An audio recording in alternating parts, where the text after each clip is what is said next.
ساتوی پسرو وینو دا د شهیدانو کور دا د باتورانو کور دا د باتورانو کور دا د باتورانو کور دا د باتورانو کور ساتوی پسرو وینو دا د شهیدانو کور دا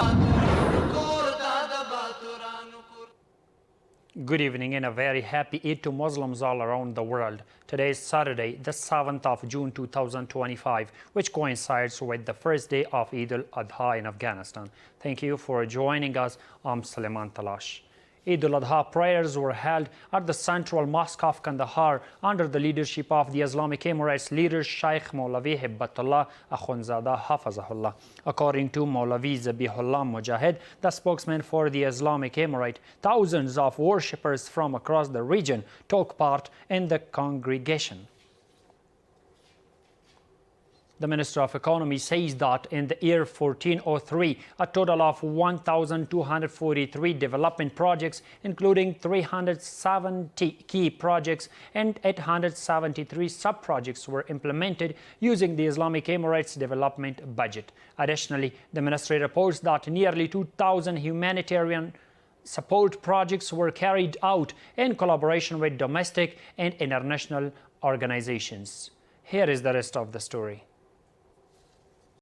Despite sanctions, over 1,200 development projects implemented in Afghanistan last year. The Minister of Economy says that despite ongoing international sanctions, the Islamic Emirates successfully implemented 370 major development projects and 873 sub-projects during the last year using its development budget. According to the ministry, these projects reflect the government's commitment to strengthening infrastructure and basic services across the country despite financial restrictions. The GDP grew by 2.7% across the country, with around 370 major and essential development projects and approximately 873 subsidiary projects funded by the Islamic Emirate of Afghanistan's development budget. Despite the economic blockade, these initiatives have also created job opportunities for thousands of citizens.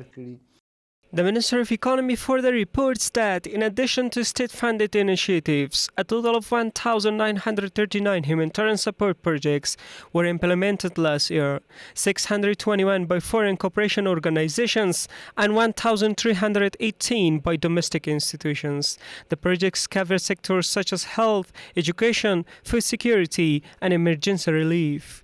Because of the good coordination with international organizations, around 621 projects by foreign entities and 1,318 humanitarian aid projects by domestic NGOs have been implemented under the title of humanitarian assistance. These projects were carried out in vulnerable areas affected by climate change and natural disaster to help resolve livelihood challenges. Economic experts consider this development and humanitarian projects vital for Afghanistan's economic stability and growth, stressing the need for their continued implementation across the country. These development projects can stimulate various sectors that contribute to GDP growth, such as services, agriculture, and industry, which are the fundamental pillars of economic growth. Work on infrastructure development and expansion projects can also benefit Afghanistan's economy in the long run, as they allow for better management of both natural and human resources and move the country towards sustainability and self-sufficiency. The Islamic Emirate, along with the Afghan public, has repeatedly urged the international community to release the country's frozen assets, worth billions of dollars, so they can be invested in Afghanistan's economic development and stability.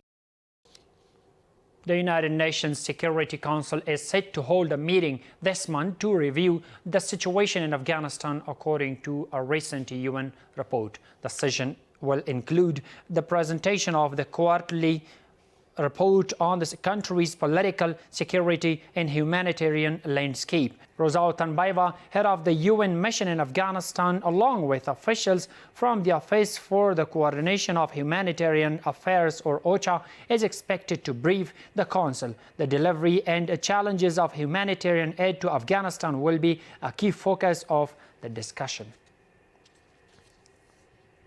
Citizens across the country have raised concerns over the poor quality of internet and telecommunication services, urging the Ministry of Communications and Information Technology to take urgent action. In response, ministry officials confirmed that monitoring teams are actively overseeing telecommunication providers in all provinces to ensure services improvements. More details in this report. Citizens worried about the low quality of internet services of telecommunication networks in the country. They say telecommunication and internet networks are not working properly in remote parts of the country and demanded that the relevant authorities should solve this problem. In Paktia's districts, the internet is very weak, making communication and messaging difficult. When it works properly, it's easy and affordable to connect. We kindly ask the Islamic Emirate officials to help set up telecom sites in the provinces so people can access the internet easily. Meanwhile, officials from the Ministry of Communications and Information Technology say that in order to monitor and investigate the activities of the telecommunication companies in all provinces of the country, their teams are active to address the problems of citizens in remote areas. Telecom companies are active nationwide, and ATRA teams visit each provinces to assess service quality. Problem areas are reported to the companies for improvement. The spokesman of the ATRA department also adds that the development projects of the department are underway to address the problems of citizens in the field of telecommunication networks in the country. ATRA has so far activated around 850 telecom towers using its development budget, with 555 more under construction. Once completed, even remote and underserved areas will gain access to telecom services. Officials from the Ministry of Communications and Information Technology continue to say that they are trying to provide quality telecommunication services to citizens in the country, especially in the remote areas.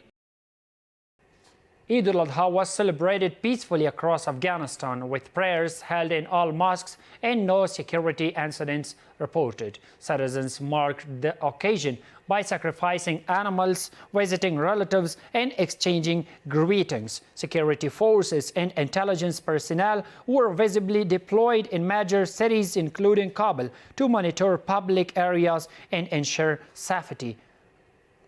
Crowds filled markets on the eve of Eid, reflecting a festive atmosphere. The Ministry of Interior Affairs stated that police are coordinating with other agencies to maintain order, ensuring that no disruptions to public security will be allowed. And the final one says that the Ministry of Agriculture, Irrigation and Livestock says that it has established pistachio, almond, pine and walnut groves on 630 hectares of land over the past 3 years and planted over 2 million saplings, 630,000 of which are productive to boost forest development. More details in this report. Afghanistan, once rich in natural forests, has seen much of its greenery damaged by years of war and deforestation. However, the Ministry of Agriculture, Irrigation and Livestock says efforts to restore and protect forest area have accelerated under the Islamic Emirate rule. Over the past 3 years, forest trees have been established on 630 hectares of land and more than 2 million saplings, both productive and unproductive, have been planted across the country.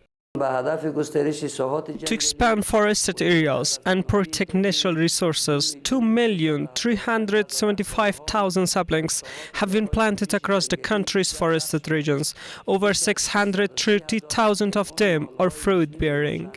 Agricultural experts view the government's efforts to create national forests as a vital step toward preserving and restoring the country's environment. Expanding both fruit and non-fruit orchards can boost harvest, improve the environment and support economic growth. They say such initiatives not only help combat deforestation, but also contribute to sustainable development and ecological balance. A 1,200-member green unit has been established to prevent deforestation and protect natural resources in forested provinces. In addition, forest protection committees have been formed with community involvement and awareness programs have been launched at the village level.